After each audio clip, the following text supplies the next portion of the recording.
तो परेशान हो गई हूँ इस लड़की से। क्या हुआ माँ, क्यों इतना गुस्सा कर रही हो? गुस्सा न करूँ तो क्या करूँ? हाँ, कब से आवाज लगा रही हूँ लेकिन इन मैडम को एक बार में सुनाई कहाँ देता है।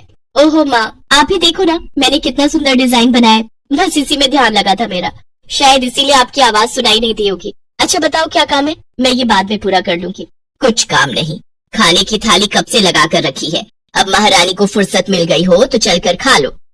अच्छा खाना खाना है, अब आप शुरू करो, मैं बस 2 मिनट में आऊँ। हाँ हाँ पता है तेरे 2 मिनट।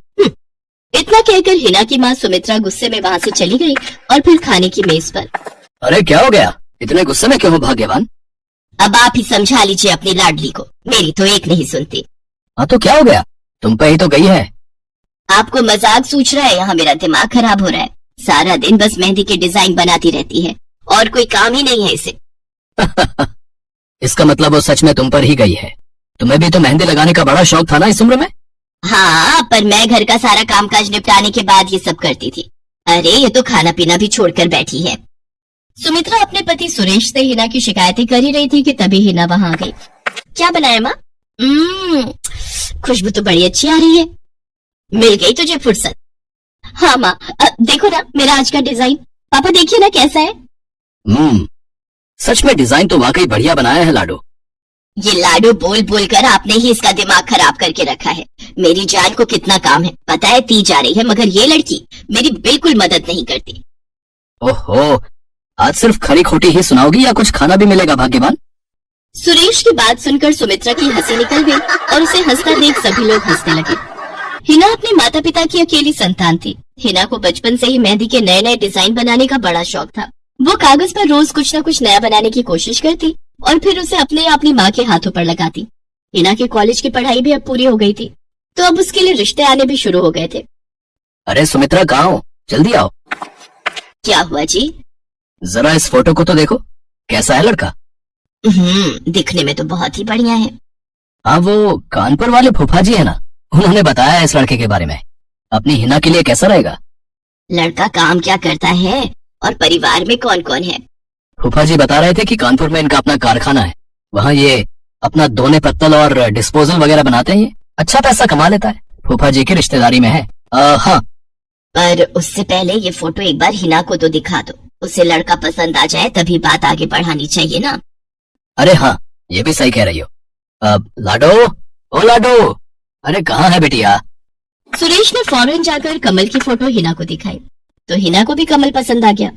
उधर कमल को भी हिना पहली ही नजर में भाग गई और इस तरह से कुछ ही दिनों में कमल और हिना की शादी खूब धूमधाम से हो गई। शादी के बाद कमल और हिना अपनी गृहस्थी में बहुत खुश थे। फिर एक शाम। ये क्या लिख रही हो हिना? लिख नहीं रही हूँ, मेहंदी का डिजाइन बना रही हूँ। अच्छा, पर कागज पर क्यों? प्रैक्टिस तो रोज ही करनी होती है ना, तो इसीलिए कागज पर डिजाइन बनाती हूँ। अच्छा, अब जरा दिखाओ तो सही। अरे वाह, ये डिजाइन क्या सच में तुमने बनाया है? हाँ अच्छा है ना, अब मैंने और भी बनाकर रखे हैं, रुकिए मैं भी लेकर आती हूँ। हिना ने अपने बनाए सारे डिजाइन कमल को दिखाए जो कमल को बहुत पसंद आए और उसने हिना की खूब तारीफ की। सब कुछ अच्छा चल रहा था और ऐसे ही हंसी खुशी दिन बीत रहे थे। लेकिन फिर एक सुबह। हेलो, क्या हुआ राठी जी, इतनी सुबह सुबह फोन क्यों किया? सर आप जल्दी से आ जाइए, गजब हो गया, अपनी फैक्ट्री में आग लग गई है सर, सब कुछ जल गया सर, कुछ भी नहीं बचा सर, जल्दी आ जाइए आप। फोन पर अपने मैनेजर की बात सुनकर कमल के पैरों तले जमीन खिसक गई। फैक्ट्री पहुंचा तो देखा वाकई फैक्ट्री पूरी तरह से जल रही थी। तभी एक जलती हुई बड़ी सी लकड़ी कमल पर आ गिरी, जिसकी वजह से वो बुरी तरह झुलस गया। उसे फौरन अस्पताल पहुंचाया गया और यहाँ से सब कुछ बदल गया। फैक्ट्री के काम को बढ़ाने के लिए कमल ने हाल ही में कई सारी नई मशीनें लोन पर खरीदी थी। मशीनें तो नहीं बची, लेकिन लोन चुकाने के चक्कर में पहले कमल की गाड़ी बिकी और फिर घर। मजबूर होकर कमल और हिना किराए के मकान में रहने लगे थे। फिलहाल कमल की हालत ऐसी नहीं थी कि वो कोई और काम कर सके। ऐसे में हिना ने घर चलाने का जिम्मा उठाया और वो घर घर जाकर औरतों के हाथों पर मेहंदी लगाने लगी। हालांकि इस काम से उसे बहुत कम पैसे ही मिल पा रहे थे, लेकिन हिना फिर भी पूरी मेहनत कर रही थी। क्या से क्या हो गया ना हिना, मैं किसी काम का नहीं रहा, हम बर्बाद हो गए। मैंने कहा था तुम्हें रानी बनाकर रखूंगा, मगर मेरे रहते हुए भी तुम्हें कितना संघर्ष करना पड़ रहा है। ऐसा क्यों कह रहे हैं आप बिल्कुल चिंता मत कीजिए, देखना धीरे धीरे सब ठीक हो जाएगा। हिना चाहती थी कि वो अपना एक पार्लर खोले, लेकिन फिलहाल ये मुमकिन नहीं था। मेहंदी लगाने का काम भी सीजन पर ही मिल पाता था। तो अब दिक्कत खाने पीने की भी होने लगी। ऐसे में हिना ने एक सेठ के घर मेड का काम करना शुरू कर दिया और फिर एक दिन, सुन, तुझे कोई मेहंदी वाली पता है क्या? क्यों मैडम? अरे वो तीज आ रही है ना, तो मेहंदी लगवानी थी। हाँ, बाहर इतनी गर्मी, अब ऐसे में कौन बाहर जाए, तो घर पर ही आकर कोई लगा दे तो बढ़िया रहेगा। अब हाँ हाँ मैडम, मैं बहुत अच्छी मेहंदी लगाती हूँ, आप मुझसे लगवा लो। ना ना ना, अगर खराब कर दी तो? तीज की पार्टी है मेरे यहाँ, मेहंदी तो बढ़िया ही लगवानी है मुझे। मैडम आप बिल्कुल चिंता मत कीजिए, और रुकिए, मैं अभी आपको कागज पर मेहंदी का डिजाइन बनाकर दिखाती हूँ, फिर आगे आप ही तय करना। इतना कहकर हिना ने फौरन एक कागज लिया और कुछ ही देर में उस पर एक बहुत ही सुंदर मेहंदी का डिजाइन बना दिया। और फिर, अरे वाह, ये तो सच में बहुत सुंदर है, बिल्कुल नया और बहुत ही खूबसूरत डिजाइन है। अब तो ये डिजाइन मेरे हाथ पर भी सेम टू सेम लगा देगी ना? हाँ मैडम, आप मुझ पर विश्वास कीजिए, मैं बचपन से ही करती आई हूँ।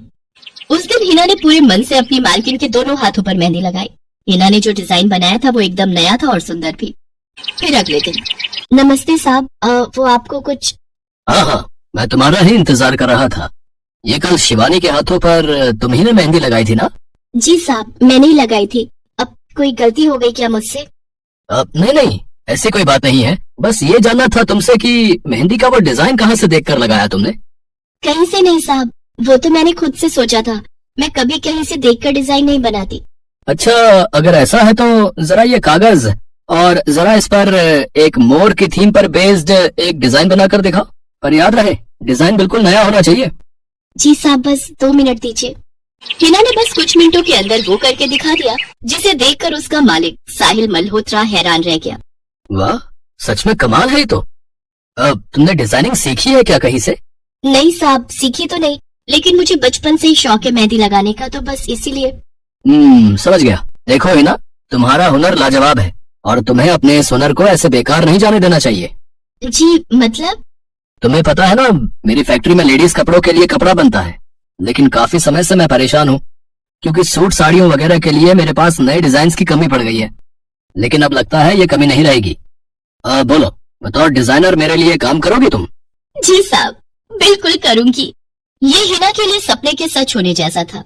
अब वो काम वाली बाई से एक डिजाइनर बन गई। वो साहिल की फैक्ट्री में बनने वाले कपड़ों के लिए हर रोज नए नए डिजाइन बनाने लगी और इसके बाद साहिल के फैक्ट्री में बनने वाले कपड़े की डिमांड काफी बढ़ गई और इसके चलते हिना को भी उसके काम की बढ़िया सैलरी मिलने लगी।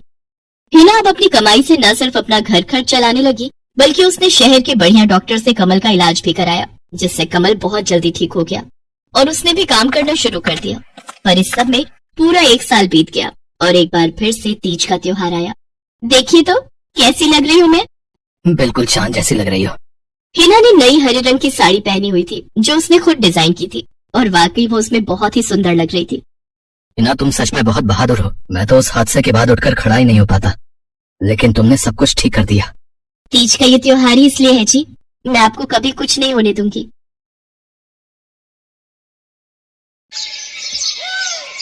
मीरा, ओ मीरा, चल तो जल्दी से आटा गूंथ दे, मैं फटाफट रोटियां सेक दूंगी। नहीं माँ, मैं नहीं गूंथ पाऊंगी, मैंने मेहंदी लगा ली है हाथ पर। क्या? सुबह सुबह तू फिर मेहंदी लगाकर बैठ गई? बड़ी मक्कार है सच में, काम में मदद ना करनी पड़े इसलिए जब देखो मेहंदी लगाकर बैठ जाती है। चल जल्दी से हाथ धोकर आ मेरे पास, मुझे काम पर जाने के लिए देर हो रही है। माँ बस आज कर लो ना, देखो ना मैंने कितनी मेहनत से कितना सुंदर डिजाइन बनाया है। लेकिन जैसे ही उसकी नजर मीरा के हाथों पर पड़ती है, उसका गुस्सा पल भर में गायब हो जाता है। वो मीरा से कहती है, अरे वाह मीरा, तूने तो बड़ी सुंदर मेहंदी लगाई है। हाँ माँ, वो शांति दीदी ने मुझे एक किताब दी थी कल, उसमें बड़ी सुंदर सुंदर डिजाइन बने हैं, बस उसी में से देख कर लगाई है मैंने। सुंदर है ना? हाँ बहुत सुंदर है। अरे लेकिन मुझे तो, ओफो, फिर लगा लिया ना तूने बातों में, पहले से ही देर हो रही है, ऊपर से तू भी मेहंदी लगाकर महारानी जैसे बैठ गई है। माँ तुम इतना परेशान क्यों होती हो? 1-2 घंटे में जब मेरी मेहंदी सूख जाएगी तो मैं घर के सारे काम कर दूंगी। मीरा की बात मानकर कावेरी काम पर चली जाती है। वो एक बड़ी सोसाइटी के घरों में काम करती थी और इसी काम से कावेरी और मीरा का गुजारा चलता था। कावेरी के पति की कई साल पहले एक सड़क हादसे में मौत हो गई थी।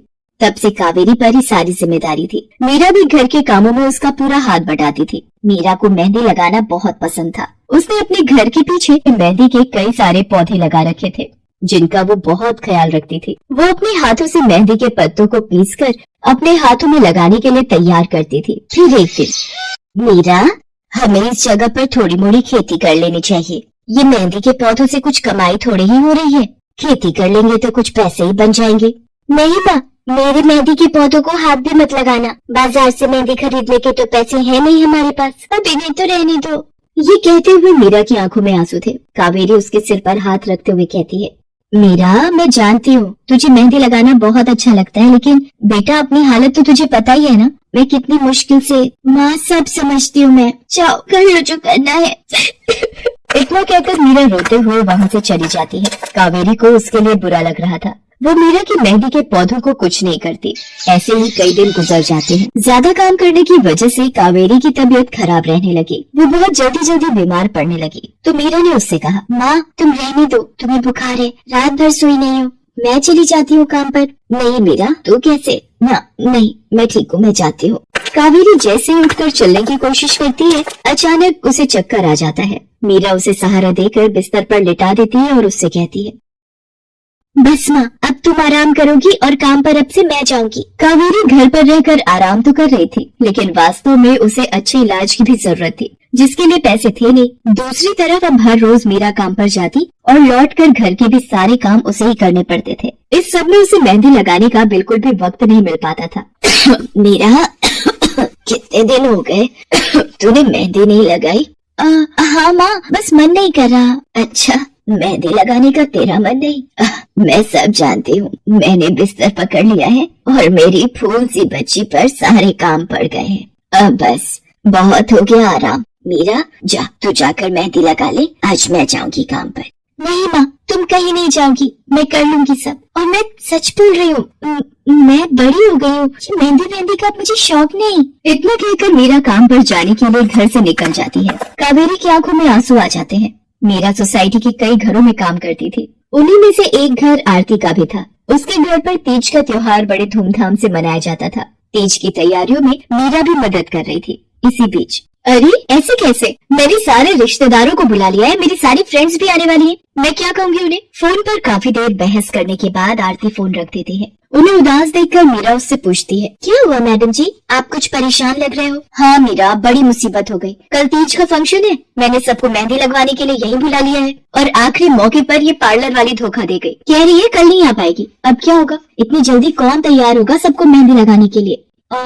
मैडम जी, वैसे मैं भी ठीक ठाक मेहंदी लगा लेती हूँ। अरे हाँ, कावेरी ने मुझे बताया तो था एक बार कि तुझे मेहंदी लगाने का बहुत शौक है। वैसे मुझे तो कोई परेशानी नहीं है, तू देख ले बेटा, बहुत सारे हाथ लगाने होंगे और मेहंदी बढ़िया लगनी चाहिए सबके।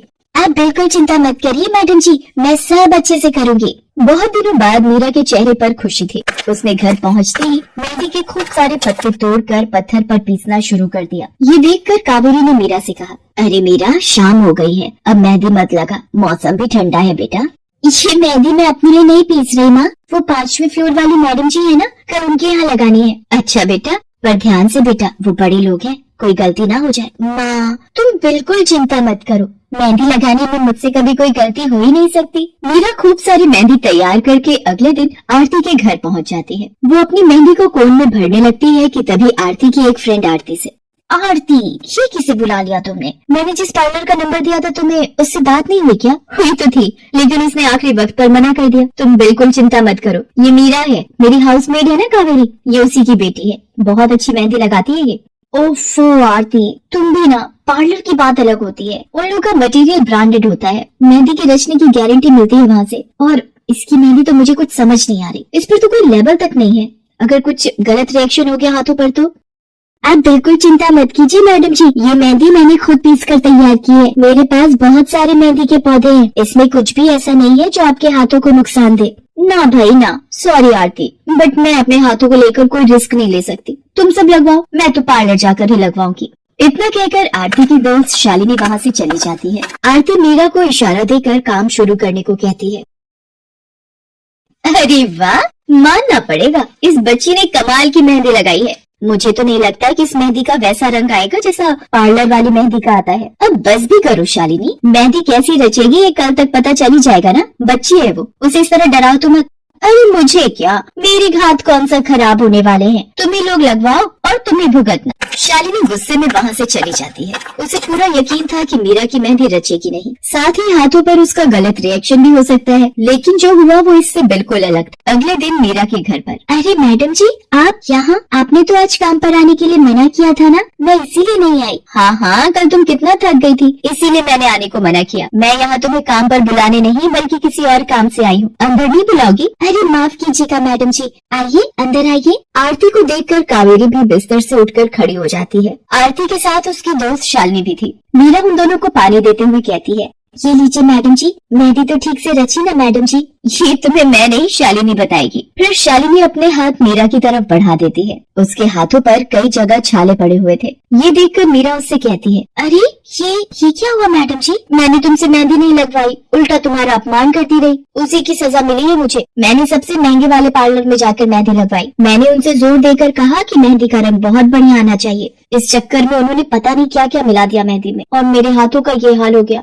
और दूसरी तरफ तुम्हारी मेहंदी, जिसने भी लगवाई उसके हाथों की रंगत ही अलग है। देखो आरती के हाथ देखो जरा। आरती ने अपने हाथ आगे बढ़ा दिए, जिन पर मीरा के हाथों से लगी मेहंदी का बहुत ही अच्छा रंग चढ़ा था। फिर आरती कावेरी के पास जाकर उससे बोली, बस कावेरी, ये झाड़ू पोछा और बर्तन बहुत करवा लिए तुमने मीरा से। ये अब वो करेगी जो इसे करना चाहिए। जी क्या मतलब मैडम जी? ये अब मेहंदी लगाएगी सबके हाथों पर। हमारी एक दोस्त का अपना ब्यूटी पार्लर है, उसे मीरा का काम और उसकी मेहंदी की क्वालिटी बहुत अच्छी लगी। वो मीरा को अपने यहाँ काम देना चाहती है। अच्छे पैसे भी देगी वो मीरा को, और तो और वहाँ रहकर मीरा पार्लर के दूसरे काम भी सीख पाएगी। आरती की बात सुनकर कावेरी की आंखों में आंसू आ जाते हैं। वो हाथ जोड़कर आरती का शुक्रिया अदा करती है। मीरा भी बहुत खुश थी। अब न सिर्फ वो अपना मेहंदी लगाने का शौक पूरा कर सकती थी, बल्कि अच्छे पैसे कमाकर अपनी माँ का इलाज भी करवा सकती थी। एक समय की बात है, केशवपुर नामक गांव में सरला नाम की एक बूढ़ी विधवा औरत अपने बेटा बहू के साथ रहती थी। सरला की बहू जया स्वभाव से बहुत बुरी थी। वो रोजाना सरला से बात बात पर लड़ती रहती थी। सरला का पति किशन शहर में मजदूरी करता था, इसलिए वो कभी कभी ही गांव आ पाता था। किशन शहर से घर खर्चे के लिए पैसे भेजता तो 2 लिफाफे भेजता, एक अपनी माँ के नाम और एक अपनी पत्नी के नाम। पर जया सरला के पैसे भी अपने पास ही रख लेती थी। ऐसे ही एक दिन, ये सरला देवी और जया जी के नाम के मनी ऑर्डर है। लाओ भैया, जल्दी से मुझे दे दो। ये सरला देवी के हस्ताक्षर करके ही उन्हें मिलेगा। माँ जी आराम कर रही हैं। लाओ मैं अंगूठा लगवा कर लाती हूँ। ए बुढ़िया, जल्दी से इस कागज पर अंगूठा लगा दे। भैया मनी ऑर्डर मुझे दे दो। जया सारे पैसे अपने पास रख लेती है और अपने और बेटे बिट्टू के लिए खाने पीने की चीजें खरीद लाती है। माँ बहुत भूख लगी है। ये देख मैं तेरे लिए कितने सारे पकवान लाई हूँ, पूरी, छोले, समोसे, कचौड़ी। चल हम दोनों मिलकर खाते हैं, मजा आ जाएगा। जया बहू, बहुत भूख लगी है, सुबह से कुछ भी नहीं खाया है। अगर थोड़ा सा कुछ खाने को मिल जाता तो। पता नहीं इस बुढ़िया को कितनी भूख लगती है, जब देखो हम माँ बेटे के खाने पर नजर लगाती रहती है। ये ले पकड़, आधी कचौड़ी दे रही हूँ, अब रात तक कुछ खाने को नहीं मिलेगा। और तुझे तो मैंने बोला था कि कपड़े धो देना, तेरे से अभी तक कपड़े नहीं धोए। ये कचौड़ी खाकर चुपचाप सारे कपड़े धो देना, नहीं तो मुझसे बुरा कोई नहीं होगा। बेचारी सरला कचौड़ी का एक टुकड़ा खाकर भला क्या पेट भरती। वो फिर से दोबारा काम पर लग जाती है। एक दिन किशन शहर से वापस आने वाला था। जया को पता था कि जब किशन सरला से पूछेगा कि वो उसे पैसे बराबर भेजता है तो उसे मिलते हैं या नहीं। ये बात सोचकर जया थोड़ा घबरा जाती है और वो सरला से कहती है, ओ बुढ़िया, अगर तूने अपने बेटे से कहा कि तुझे उसके भेजे हुए पैसे नहीं मिलते तो मुझसे बुरा कोई नहीं होगा। वो तो एक दिन रहकर चले जाएंगे, उसके बाद जो मैं तेरा हाल करूंगी ना, फिर तू देखती रह जाएगी। इसलिए अपने बेटे के सामने दुखड़े रोने की कोशिश मत करना। नहीं बहू, मैं किशन को कुछ नहीं कहूंगी। माँ मैंने तुम्हें पैसे भेजे थे, वो तुम्हें मिल गए थे ना? अरे आप बिना कैसी बातें करते हो, माँ जी को मैं बराबर से पैसे देती रहती हूँ। माँ जी ये लो गरम गरम पनीर के पकौड़े, आप भी खाओ। किशन 2 दिन रहकर शहर वापस चला जाता है। जया फिर से अपने रूप में आ जाती है। दिन भर सरला काम करके एक दिन चक्की से आटा पिसवा कर लौट रही थी कि अचानक उसे चक्कर आ जाते हैं। रिक्शा में जाती एक लड़की देख लेती है। भैया इन्हें उठाने में मेरी मदद करो, बेचारी पता नहीं कौन है। सुमन, ये तेरे साथ कौन है? ये रास्ते में बेहोश हो गई थी, मैंने घर ले आई। लगता ही नहीं होश आ गया है। अब कैसा लग रहा है आपको? मैं ठीक हूँ बेटी, तुम्हारा बहुत बहुत शुक्रिया बेटी। माँ जी, आप इतनी भारी आटे की बोरी अकेले उठा कर ले जा रही थी, आपके बच्चे या कोई? सरला की आंखों में आंसू आ जाते हैं, रो पड़ती है। माँ जी, कोई परेशानी है तो आप हमसे कह सकते हो, मुझे लग रहा है आप बहुत परेशानी में हो। क्या करूँ बेटी, मैं इस जीवन से हार गई हूँ। सरला के दुख का घड़ा फूट जाता है और वो सारा दुख सुमन और बाकी लड़कियों को बताती है। अब इस संसार में जीने की कोई इच्छा नहीं है मेरी। माँ जी, ऐसा मत सोचिए, आप जीवन से यूं निराश मत होइए। अब आप अपनी बहू के पास वापस मत जाना, आप यहाँ हमारे साथ रहो। बेटी, तुम बहुत अच्छी हो, भगवान तुम्हारा भला करे। तुम लोग यहाँ गांव में रहती हो क्या? जी माँ जी, हम मेहंदी वाली हैं। हम लोग मेहंदी लगाने का काम करती हैं और आसपास के गांव और शहरों में मेहंदी लगाने जाती हैं। क्या मैं भी ये काम सीख सकती हूँ? क्यों नहीं, बिल्कुल, और ये तो बहुत अच्छी बात है। हमारे ग्रुप में आप भी जुड़ जाओगे, मैं आपको मेहंदी लगाना सिखाऊंगी। सरला अब उन लड़कियों के साथ ही रहने लगी और कुछ ही समय में वो बहुत अच्छी मेहंदी लगाना सीख गई। इधर जया सरला के कुछ दिन तक वापस न आने से घबरा जाती है। ये बुढ़िया इतने दिनों से कहाँ गायब है, मुझे तो कोई खोज खबर नहीं है। बिट्टू के बापू ने हम सबको अचानक शहर बुलाया है, वहाँ जाकर अब यही बोलना पड़ेगा कि बुढ़िया की तबीयत खराब थी इसलिए नहीं ला सकी। जया बिट्टू को लेकर किशन के पास शहर पहुँचती है। क्या हुआ जया, माँ तुम्हारे साथ नहीं आई? वो माँ जी की तबीयत कुछ ठीक नहीं थी, इसलिए मैंने उन्हें बोला कि वो गांव में ही रहें। बेकार में सफर करती तो उनकी तबीयत और खराब हो जाती। और तुमने मुझे अचानक क्यों शहर क्यों बुला लिया? अरे वो हमारे सेठ जी की लड़की की शादी है, इसलिए उन्होंने बोला कि कोई ऊपर के कामों के लिए मिल जाए। मैंने सोचा तुम्हें बुला लेता हूँ, और माँ भी थोड़े दिन के लिए मेरे पास रह लेगी। चलो कोई नहीं, मैं तुम्हें मालकिन से मिलवा देता हूँ। देखो किशन, शाम को मेहंदी का समारोह है तो काम अच्छे से निपटाने हैं। जितने भी मेहमान आएंगे उनके स्वागत में कोई कमी ना होने पाए। आप चिंता मत करो मालकिन, सब हो जाएगा। ये मेरी पत्नी है, मैंने इसे गांव से बुला लिया है, ये सब संभाल लेगी। जया मेहंदी समारोह की तैयारियों में काम करवाने लगती है। सब मेहमान आने लगते हैं। रिचा, मेहंदी वाली अभी तक नहीं आई, कितने बजे का टाइम दिया था? मम्मी, मेरी उनसे बात हो गई है, बस कुछ ही देर में आती होंगी। लो वो आ गई। माँ जी, ये यहाँ कैसे? मेहंदी वाली लड़कियों के साथ? माँ यहाँ? जया तुम तो कह रही थी कि माँ बीमार है और गांव में है, पर माँ मेहंदी वाली लड़कियों के साथ क्या कर रही है? मुझे कुछ समझ नहीं आ रहा। मैं माँ के पास जा रहा हूँ। माँ, तुम यहाँ इन सबके साथ? किशन बेटा, तू आप मेरे साथ इधर आइए, मैं आपको सब बताती हूँ। ये लड़की इनको सब कुछ बता देगी। शायद आप नहीं जानते हैं, आपकी पत्नी ने आपकी माँ पर बहुत जुल्म किए हैं, इसीलिए ये बेचारी अपना घर छोड़कर हमारे साथ रहने को मजबूर थी। सुमन किशन को सारी सच्चाई बताती है। सरला की आंखों में आंसू आ जाते। किशन सबके साथ जब घर आ जाता है। जया, तुम्हें शर्म आनी चाहिए, तुमने मेरी माँ के साथ इतना बुरा व्यवहार किया। तुम्हारी वजह से मेरी माँ दर दर भटक रही है। अब तुम मेरे साथ एक पल भी नहीं रहोगी। बिट्टू को मैं पाल लूंगा, अभी के अभी अपने मायके निकल जाओ। ऐसा मत कहो, मैं आप लोगों के बिना कैसे रहूंगी? मुझे माफ कर दो, मुझे माफ कर दो, मेरे से गलती हो गई। माँ जी, मुझे माफ कर दो। किशन बेटा, मैं किसी से भी नाराज नहीं हूँ, जया बहू को माफ कर दे। गलती इंसान से ही होती है बेटा, मैंने जया बहू को माफ कर दिया। किशन जी, आप चिंता मत कीजिए, आपकी माँ जी अब हमारे साथ ही काम करेगी। उस दिन के बाद जया ने अपना व्यवहार बदल लिया। सरला ने मेहंदी लगाना नहीं छोड़ा, वो अपनी मेहंदी लगाने के काम को करती रही। जया को अपनी गलती का एहसास हो गया था, अब वो भी सरला की बहुत देखभाल करती थी।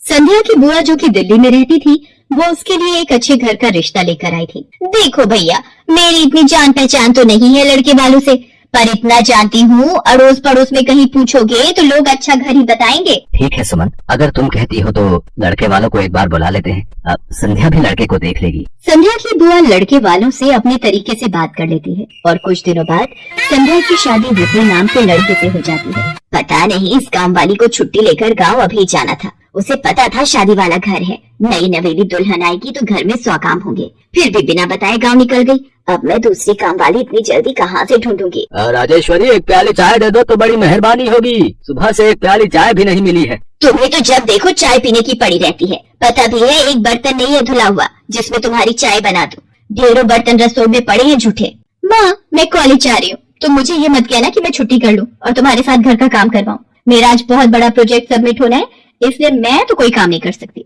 ये लो, अब इससे भी अभी कॉलेज जाना था। अब मैं क्या करूं, कुछ समझ नहीं आ रहा। संध्या की सास राजेश्वरी अभी काम वाली को लेकर परेशान हो ही रही थी, तभी संध्या राजेश्वरी की सारी बातें सुन लेती है और रसोई में जाकर बर्तन धोने लगती है। अरे संध्या बहू, तुम ये रसोई में क्या कर रही हो? हटो हटो हटो, ये झूठे बर्तन तुमसे थोड़ी करवाऊंगी। अभी तुम्हारे हाथों की मेहंदी भी नहीं उतरी।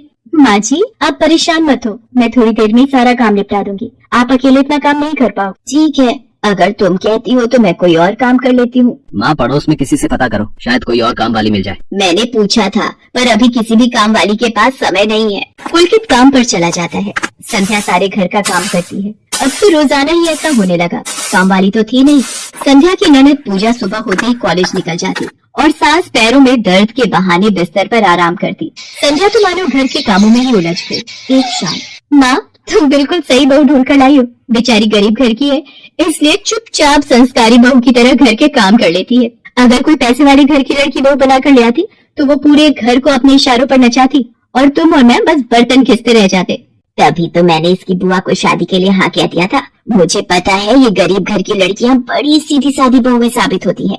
अब काम वाली गांव भाग गई। सोच ये ना होती तो कौन काम करता। राजेश्वरी, तुम दोनों माँ बेटी को तो संध्या बहू का शुक्रगुजार होना चाहिए। बेचारी ने आते से ही पूरा घर संभाल लिया। ऐसे ही दिन बीत रहे थे। संध्या सभी घर वालों की देखभाल का पूरा ध्यान रखती थी।